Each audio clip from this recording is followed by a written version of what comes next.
प्रणाम। मैं कल्पना ठाकुर झारखंड से। बहुत अरसे के बाद मैं दोनों बहन में गजल गाने की प्रयास कर मैं पहले हम लोग दोनों बहन गजल गाते थे। स्कूल में प्रोग्राम होता था तो हम लोग गजल गाया करते थे। तो बस छोटा सा मुखड़ा याद पड़ा तो सोचे आप लोग को भी सुना देती हूँ। तो सुनिए आप लोग, अच्छा लगा तो कमेंट जरूर कीजिएगा।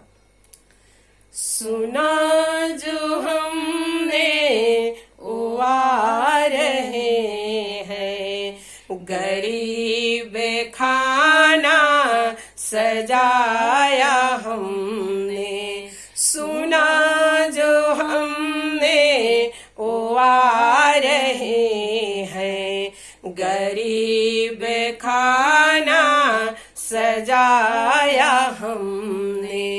रहे मुबारक जो उनकी साया, अपने मन को जगाया हमने। सुना जो हमने ओ आ रहे हैं, गरीब खाना सजाया हमने।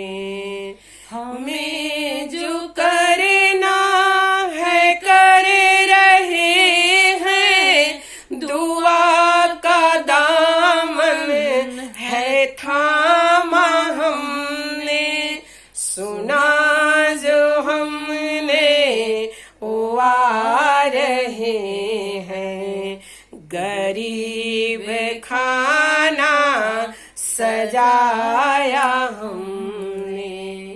एक कुछ समय जो मिले हैं हमको, अपने मन को बढ़ाया हमने।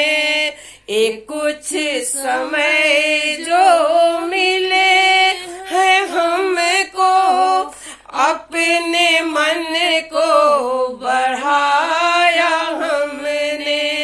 सुना जो हमने ओ आ रहे हैं, गरीब खाना सजाया हमने।